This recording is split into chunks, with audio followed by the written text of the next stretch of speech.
everyone. You're with me, Farah Azhari, in another episode of Timesport on the Beat. And the man sitting next to me needs no introduction.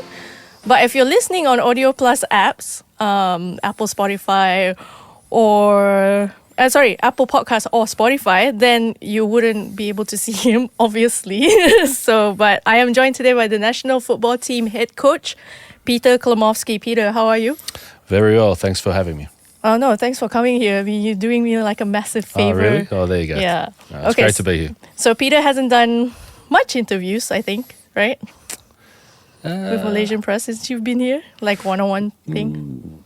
Yeah, not many, really. Not many. So you're lucky. Oh, thank you so much. I feel so honored right now. So anyway, okay, so let's jump straight into the questions. Let's start with Nepal. The result was like 2-0, but going on that was basically like your first assignment ever once you were appointed. So what did the result kind of reveal to you about the team, not just tactically, but emotionally and mentally? Yeah, I guess reflection of Nepal game. I think happy with the performance, and I focus on the team performance. Yeah. I saw a lot of good elements of what we wanted to build and show for the first time, the team we want to be. And of course, there's going to be areas that we want to improve and evolve, and that will come with time. And I guess reflection of Nepal is, okay, the game, but then I dig deeper and how was our camp? How was our environment? Okay. I dig deeper than that and really go into the process of selecting the squad and kind of getting to know Malaysian football and the culture and embracing that and understanding that. And I think overall the first few months for me have been really interesting. I've enjoyed it, and I realise where we are as a national team, and I know where we want to get to, and we've got a lot of hard work ahead of us to do that. But why Malaysia? Like, why did you choose to lead Malaysia as a nation in football and stuff? Yeah, without going too far into sort of, I guess, personal opportunities, I had options to stay in club football. Yeah, and I also had this opportunity come across to lead a country, and for me to lead a country has so much honour to it. It has a responsibility to it, and then connected to the people involved on it. And there's no need to introduce this man, but His Royal Highness, Crown Prince of Johor, when he proposes a project, it is very powerful, and not only powerful in words, powerful by his actions, and his track record in football is amazing, and what he's built for his club in Johor, and he wants to do the same with the national team. Right. So that's a summary of why Malaysia, why I selected the Malaysian national team, and to do that, it's to make an impact for a country, and that's something that's important to me and also special, I think, for a country to do that. Okay, that was just out of my curiosity. Sorry, I had to throw that question in. Okay, so you often talk about building a football identity. What does the ideal football identity for Harimau Malaya look like under your leadership, and how close are you currently to achieving it? I know it's still early days, but Yeah, of course. Again, we want to just be the best team we can be every game, and we want to be the most aggressive and entertaining as we can be in every game. And we want to play good football. We want to play good football that's good to watch and gets you excited, gets everybody excited, whether you're at the stadium or you watch it on TV. Make all Malaysians excited and proud of the team they're watching. That's the team we want to be. That's the identity we want to have. And we have to build that, and we have to work hard to do that. So yes, we've made positive steps in the first camp. There's more progress we can do, there's more evolution we can do, and we've got to do that with hard work. Okay, but how close are you to achieving this? I'll never be close, because I'll always be chasing more. Yeah, okay, for sure. Yeah, I know this about you. All right, so the June window is approaching, and it offers 2 friendly matches from what we've read, but we don't know yet who it is. Like, can you reveal that? And also, for the next camp? Yeah, for the June camp. And then also, are you treating it like an experimental phase, or are you like really hands-on with this one? experimental phase. I'm not sure what you mean by that, but the camp is important for us. We will have matches in our camp for sure. We need to. Can't confirm anything yet. Okay. It's not the time for me to do that, but it's a really important camp for us where we get a little bit of time together. I want to have an extended camp, so it won't just be the FIFA window, June 1 to 10. Yeah, it'll be a little bit longer. And that's really important for us because of the situation with our calendar. Some clubs finish this weekend, obviously the cup final the week after, and then the season stops. Yeah. So what do all the players do for that period before an important game against Vietnam? It's basically the off season. Yes. So we've got a plan in place where we focus on the individual when they're on their off season. They have a short break. We come into camp hungry. We have a bit of time together to keep building our game. Some of those will be against some friendly games, and then get ready for a really tough opponent in Vietnam. Okay, so what would this Peter Cklamovski training sessions or any sessions look like if we were a fly on the wall and we were to see, hear, feel it? How would you describe it?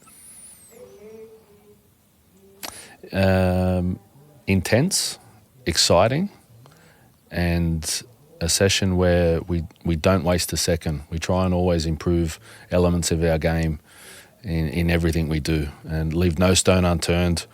Don't waste a second and work as hard and as sharp as we can. And hopefully the session is good to watch like our game can be. That's okay. All right. I mean, I sound scared to go there because I'm not like fit. I just cover football. Yeah, that's probably fair enough. Probably better you ask the questions and the players do the hard work. Yeah, true. I agree with this. For me too.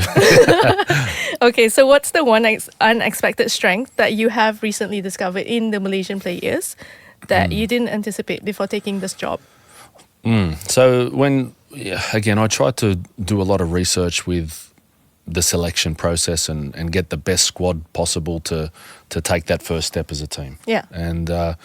And within that, I've got my idea on players. I've got my idea, even if maybe the player is not playing the same way at their club, I try and imagine how that player suits my football. And so then you have this idea of what it might look like.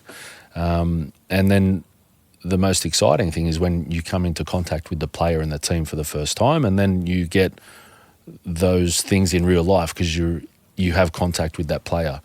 Probably one of the interesting parts or the surprising part was how coachable the players are. What I mean by that is how much information we can give them, what do they take? Okay. And I think we got that balance of progression in daily learnings of what team we want to be and how we can improve elements of our game every day. And for me, that's a coach's dream. Okay. That inspires me because I'm looking at the players, they want the information, they're hungry for the information, they're absorbing the information, so mental focus is important, concentration's important, and then they've got to execute it. And I saw that in every session we did, which gave me confidence leading into the game that we'll put on a good show. We'll play some good football. Okay. And I think we did. And within that, I know that there's ways we can evolve, improve, and take our next step moving forward. Okay, so basically you're trying to say that, you usually, as a coach, you idolize, kind of like you dream of something like the players being in this position, you're going to run this kind of plays and everything. And then when you see them in person, would you say that they adapt 100% to whatever you're dreaming of? Well, they're taking steps forward, which is progress. And I won't say 100%. And like I said, I'll always be chasing more, right? I'll never be content. I'll always be pushing for more improvements. But the satisfaction of them being coachable and taking the information and applying it and wanting to do it was that inspires me as a coach. We've got this mentality in myself and in my coaching career and in my life that I try to install into our environment is get better every day. Yeah. Have that mentality to push yourself to be better today. Okay. And then do it again tomorrow. Okay. I saw that in their eyes. I saw that in their action, and that gives me inspiration. And I know we've got a special group of players to push for something. Okay, because I know that in the Nepal game the other day, I saw in the first 5 to 10 minutes, it was different. Like, in my opinion, it was different. I've never seen Harimau Malaya play like that before, whatever. It's just, I was slightly disappointed that they didn't kind of upkeep or keep going with that kind of style of play and momentum and all that. Yeah. So, because you said that they adapt very quickly, but do they also easily forget what they're supposed to be doing so that they can't continue? Okay, there's so many layers in this question, right? Firstly, I'll say thank you for your feedback around how you thought the team looked in the first 5-10 minutes, because that's what we want to do. We want to give you something. Yeah, it was fantastic. Yeah, we want to give you some. Yeah, we want to give you something that makes you feel like that. Yeah, and that's great. There's an area of improvement for that. So I want our team to do that for 95 minutes. Yeah. Foot on the throat, whoever we play, we be aggressive as possible, play the best football we can. Yeah. And that's a bit of a measuring stick of, can we do that for longer periods? That's an area we need to improve. Okay. Within that, and I've spoken about this in press conferences, that comes with fitness, that comes with more work together, time together. And that's what we've got to aspire and work hard to take this team forward. Okay, great. All right. So the next question is the team's playing style. It's always been described as reactive, but are you trying to evolve this into more a proactive approach, or do you think there's value in that underdog spirit? Again, the team style of play. Again, I think we've sort of discussed it a little bit. We want to be aggressive. We want to be a good team to watch. Yeah. We want to give inspiration to every Malaysian out there watching their national team play. Give them hope, give them inspiration, give them entertainment, give them joy, give them everything. We've got blood, sweat, tears that we're making them proud. Yeah. For me, that's style of play. We want to make that look as good as possible, as attacking as possible, as aggressive as possible. Okay. And to do that in intensity that this country's going to be proud of. So for that, we again, I always say this, we've got to unite as a country. Yep. Yeah, and that's everybody, players, coaches, clubs, federation, media, fans. Let's get behind this team and make this country powerful. Okay, so talk to me about your next game, Vietnam, because Vietnam is a team that... okay, so again, this is just my point of view. Like, I don't see them doing relatively well nowadays. For the past couple of months, there's been something going wrong with their football. I don't know why, one of the superpowers in Southeast Asian, it's kind of like going down, but recently they went back up the rankings. But their performance is not very convincing after their coach left, the Korean coach.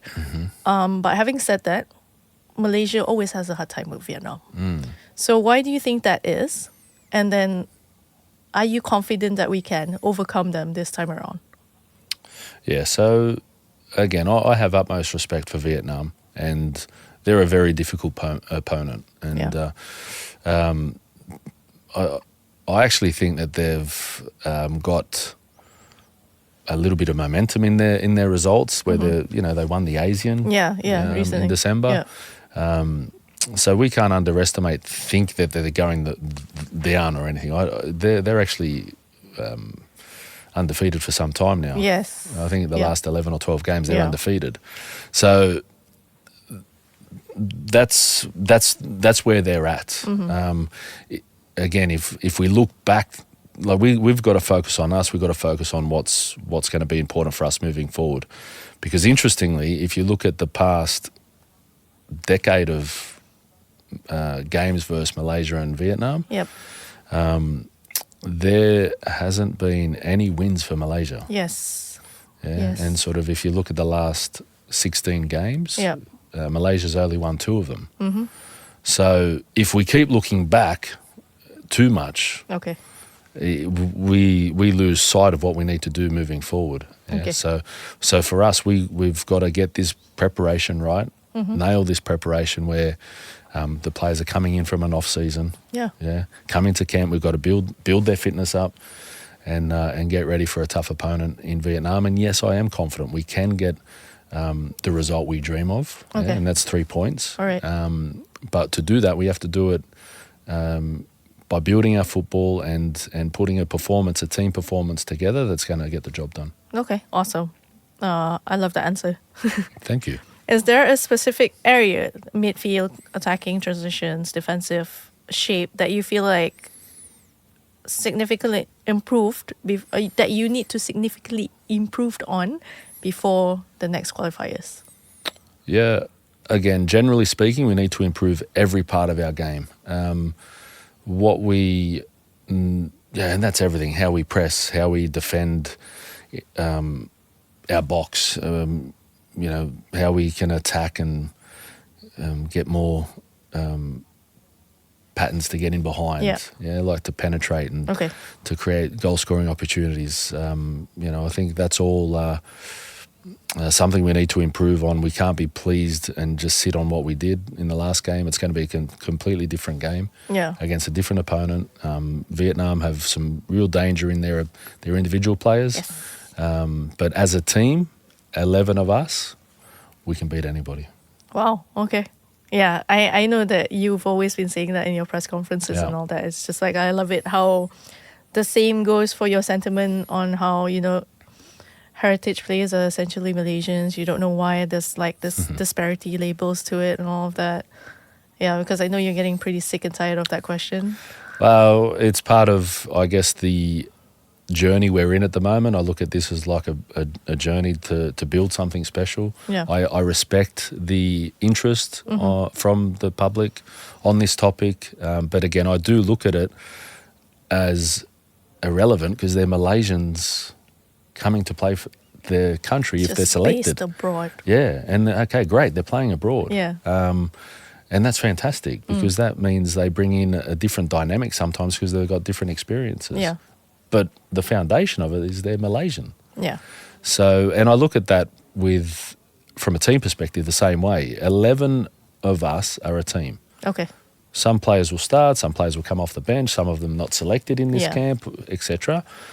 At the end of the day, it's 11 players representing the country, no matter who it is. And I know that every player selected into the national team have a desire to play for their country.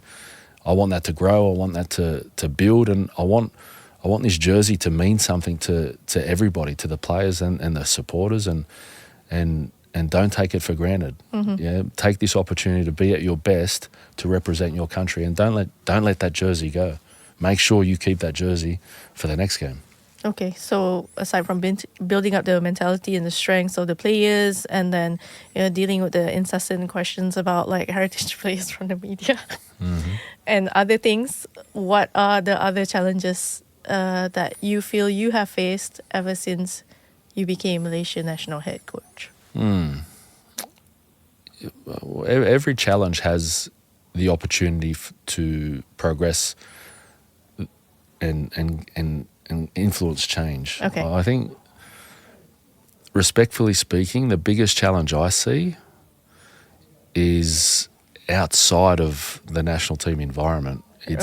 It's how can we improve the league? How can we improve clubs? Okay. To improve the league?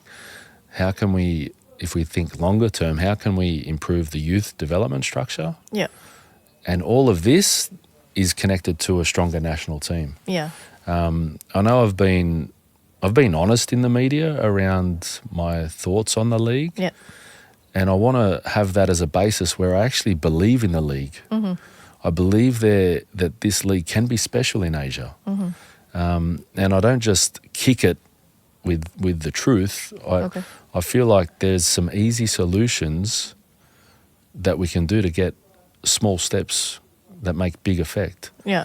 And that's also, for a national team, we want to help the clubs improve. We want to have the players, let's say, an out-of-camp program. Okay. Yeah? So when they're in camp, that's great, and then we help them out of camp. Yeah. And we become like a family, like the national team's like the big brother, let's say, to try and help everything get better. And that's what we want to do as a staff, myself and all my staff, to try and help influence that, which will help the players get better. Okay. And then, like I said, if we can improve the league, I think that's a massive, I think that's a challenge I see in front of me that's going to be how can we improve the league? How can we improve those standards? How can we get better football in those leagues, which will help the national team? Yeah.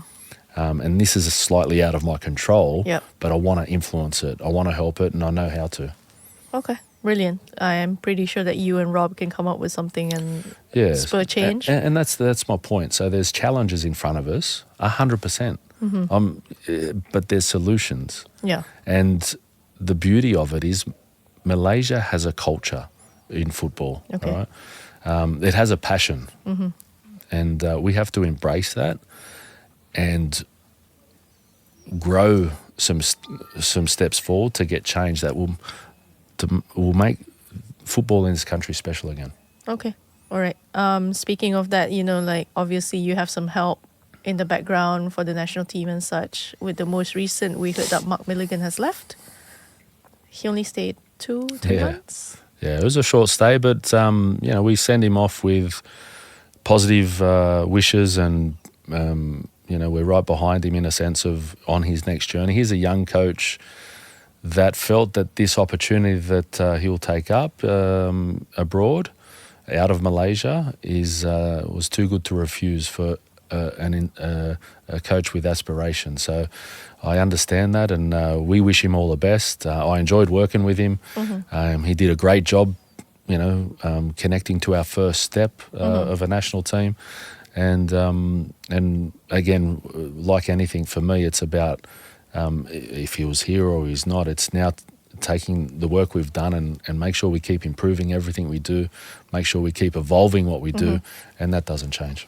Okay, so if you can reveal to us like who will be replacing Mark Milligan, and at the same time your backroom staff, who does it actually comprise of? Because we see you guys in the stadiums. Yep. We don't know you by name. Yeah, okay. That kind of thing. Yeah, well, they're very well-credentialed staff, that's for sure. Who comes in for Mark Milligan is not for me to say today. All right. I do have, and I'm proud of what we have available on a shortlist that want to come in. Okay. I won't rush the decision, but it's really impressive who wants to come in and join this project. That's great.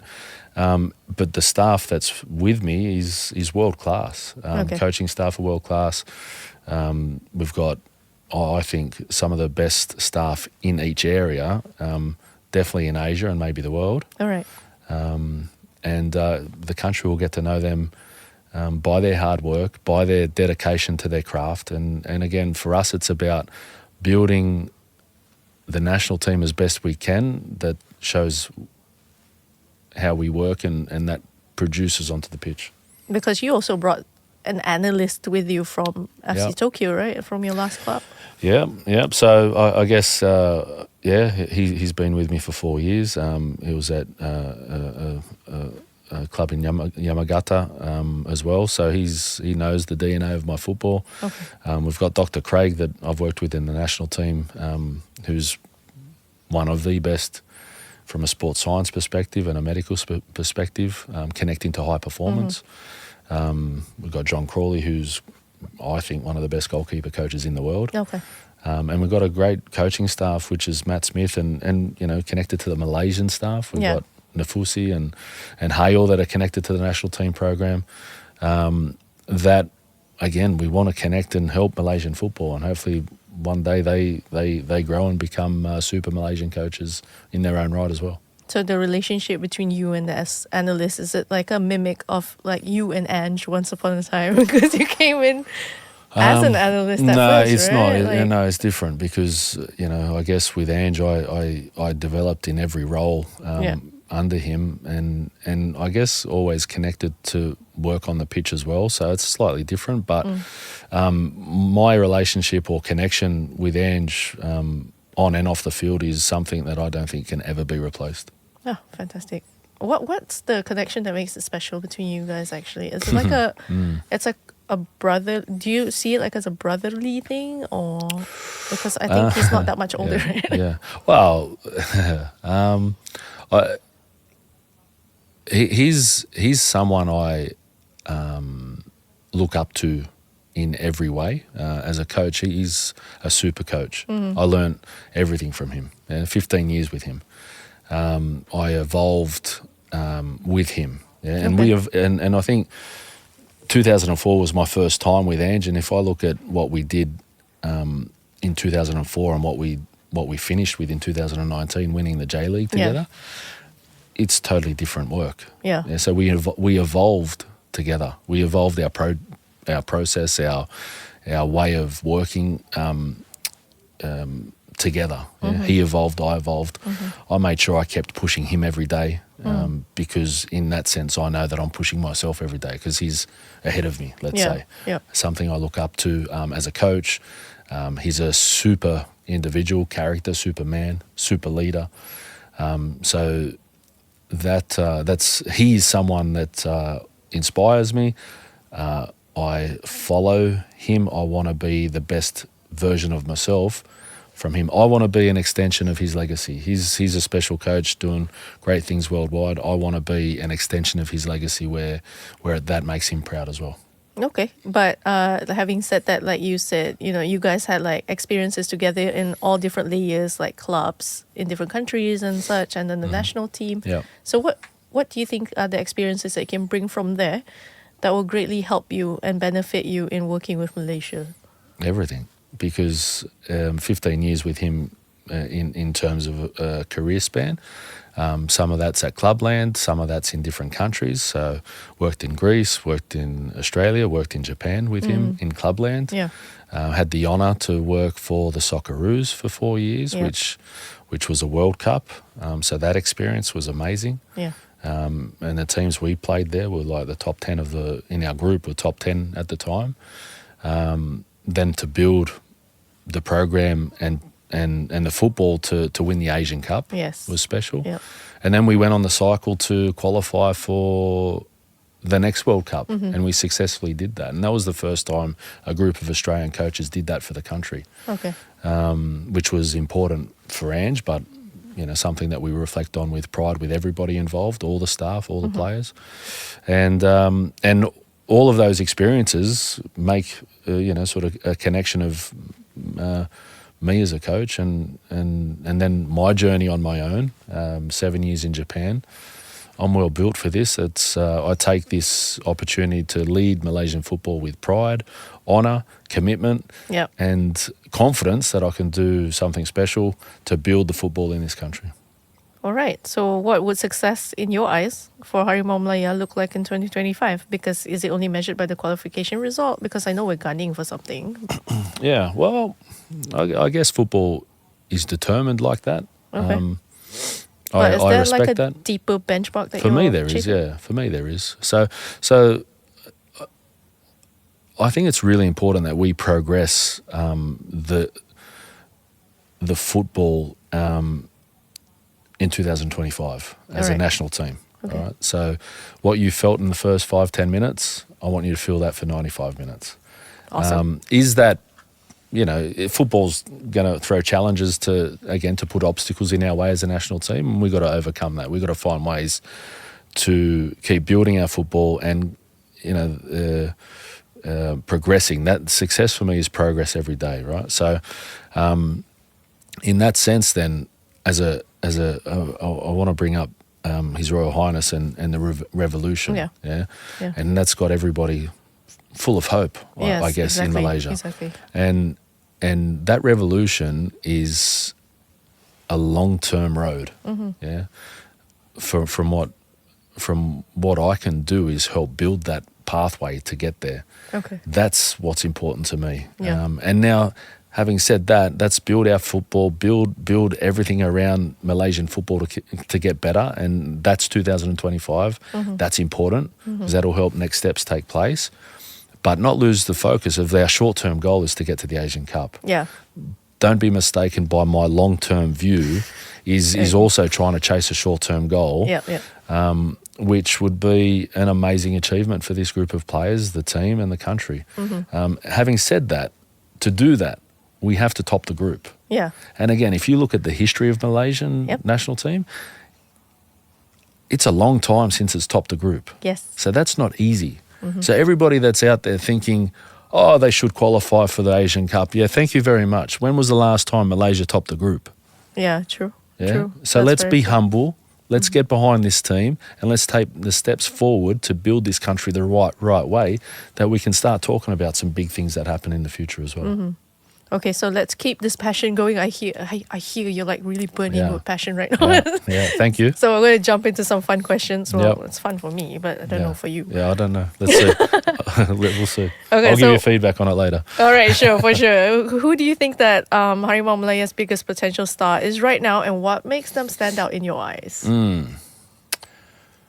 I guess the most talked about, that's a tough question. I don't look at the stars of Malaysian football, because I try and focus on the star being the team.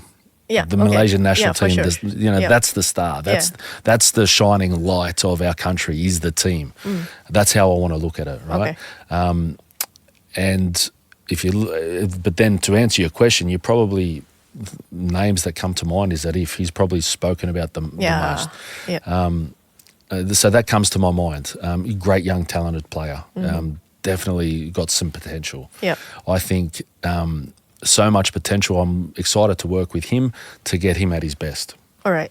Having said that, because I don't like just naming one player, right? Because there's too many to do that. But having spoken to players individually, one-on-one, I will say that there's a desire in a lot of talented players in the national team to chase a dream abroad. Okay. Yeah, to be into a better league. Yes. Yeah. Now, firstly, that's great. Okay. Because they have the talent to do that. Yeah. Within that comes growth, because if they go to a better league, let's say a higher level league, they've got to chase their starting spot every week, every day. It just makes them a better player. Okay. And then all of a sudden you'll see so many Malaysian players that have even more to give the country. And then what happens if we lose those sort of players that are the best players in Malaysian Super League abroad? Yeah? What happens to our league? Yeah. So let's improve the league so these players feel like they're getting challenged, tested, and feel like our Malaysian players want to stay in the league. Yeah. Yeah. This is part of the connection of us trying to improve the league. Okay. All right. Okay, cool. I accept the answer. Thank you. Okay, so who was your favorite footballer growing up, and what is it about the game that actually inspires you? Probably the player that I grew up idolizing was a Yugoslav striker, Darko Panchev. He played at Vardar in Macedonia, in the Yugoslav First Division, Red Star Belgrade, which they were a powerhouse of Europe when I was growing up, and that connects to what inspires me. What I want to kind of create in teams is a goal-scoring mentality. Okay. So play football to score as many goals as we can. All right. And do you think we have that here in Malaysian national team? Well, yeah, I think we have to work hard for it, but 100% we can do that. All right. If you could put together a 5-a-side team made up of any players in history, who would make up that squad? Messi, Maradona, Ronaldo. Two more. Need some defenders. Come on, you have your people here to help you.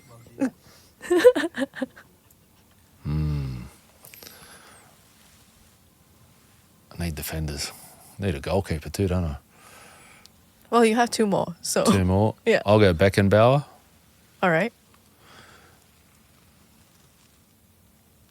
And Baresi, Franco Baresi from AC Milan. So are you confident that this team can win anything?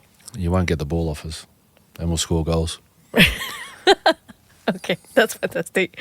Okay, so what's the one football rule that you would love to change if you had the power?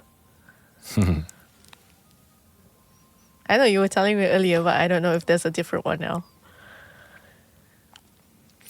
This is a controversial response, but I think get rid of VAR. Okay. We don't need it. Can I ask you why?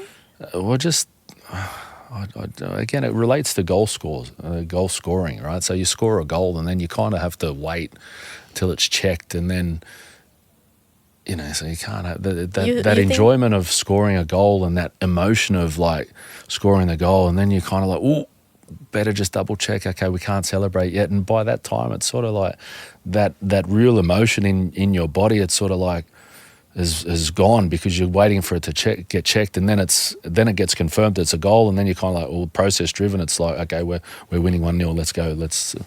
So that emotion, that raw emotion of scoring goals is getting killed. I kind of remember Robin Keane saying something like this as well the other day when I was watching his podcast. Yeah, and then, well, that's the way I feel, because you score a goal and you think, oh, bang, what a goal, and everyone's like, bang, and then you think, oh, well, it's going to get checked now, and then there's like a time delay of it getting checked, and then it's like, okay, yep, goal, and then it's like, it's sort of like so you kind killing of think the emotion. It kills the emotion. Yeah. Momentum as well, would you say? Not really, not so much momentum. I just think more emotion. And I think what is football? And football's emotion. Football is what, like, people watch football because it's emotive. It gets you like in such a high when things are going well, and it gets you so down when it doesn't. It's all emotion driven, right? So in the game, it's like the VAR is just taking so long.